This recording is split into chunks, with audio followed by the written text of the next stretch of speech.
Howdy ladies and gents, my name is Thom Gibson, and in this video I'm going to talk about the 5 Chrome extensions that I use to keep myself productive whenever I'm working on my desktop. Alright, you can see my 5 extensions right here. The first one's pretty popular, so I won't talk too much about it. It's Adblock. It blocks your ads so you can stay a little more focused. But one of the features that you may not know about is if you're on websites that have a lot going on and you're just like, I don't want to see all of this on the website, especially these sidebar, 20 different stories on the side here.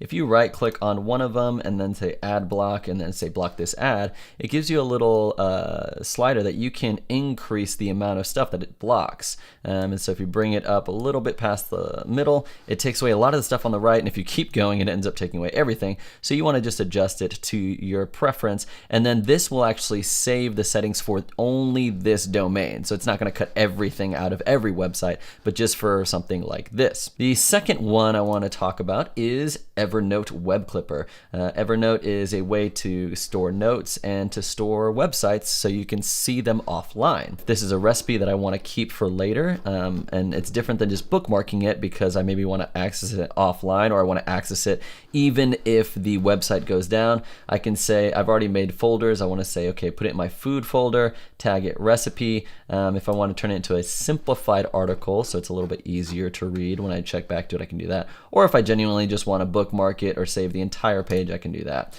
Article just does this section of the page. I click save, it clips it, and now it's saved. And if I go over to Evernote, I can see the recipe right there, and then I can pull this up even if I'm not connected to the internet. And I can pull this up even if this website ends up going down, because this is literally just saved the information from the page.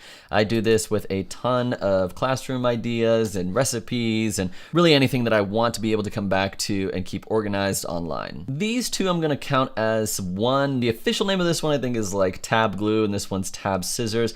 If you ever wanted to have 2 tabs open and then you kind of did this thing where you're kind of resizing and putting it over on the right and then resizing that one and putting it over on the left, this does that for you with one click. If I click on this tab and then say scissors, it moves it over here and it keeps all the other tabs that were to the left of that tab over here. And I can actually move stuff between here if I want to. But this has been super helpful with saving me time when I have to have 2. And if I have a big enough screen, I can have 3 tabs open. And then when I want to bring them all back together, I can just click glue, and it's all back together. So that one's glue tabs and glue scissors. This next one is called death clock, and it may sound a little bit morbid, but based on your date of birth and average lifespans, it gives you a rough estimate, obviously it doesn't know, of the days that you have left in your life.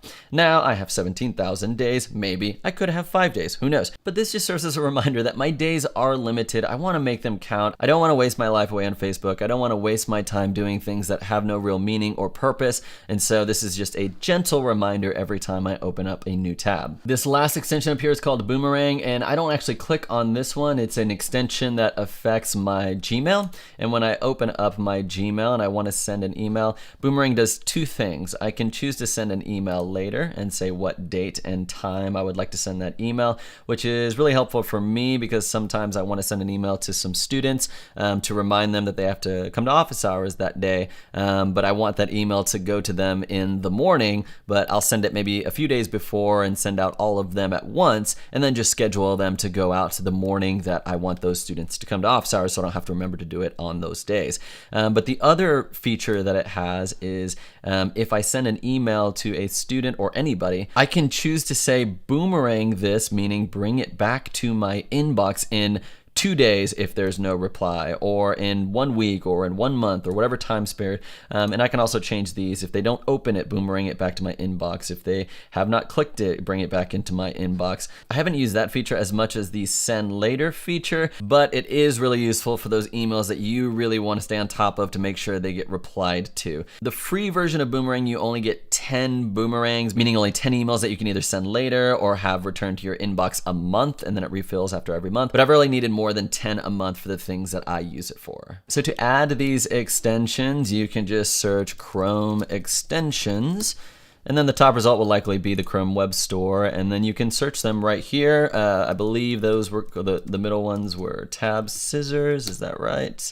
Yes, tab scissors and tab glue, those are the ones that you want to do. You can add to Chrome and then they'll show up right here. If you ever want to get rid of any of them, you can go down to more tools, extensions, and then you can just trash them or maybe just not enable any of them if you don't want to use them for the time being. And those are the 5 Chrome extensions that I use to stay productive when I'm working on my desktop. Let me know if you have any questions about these or if you use one that you think I should be using. Go and subscribe if you want to stay in the loop with any upcoming videos. I put out a new video every week, from filmmaking tips to educational content because I'm a middle school math and robotics teacher to the periodic vlog here and there. Thank you so much for watching, and hopefully I'll see you in the next video.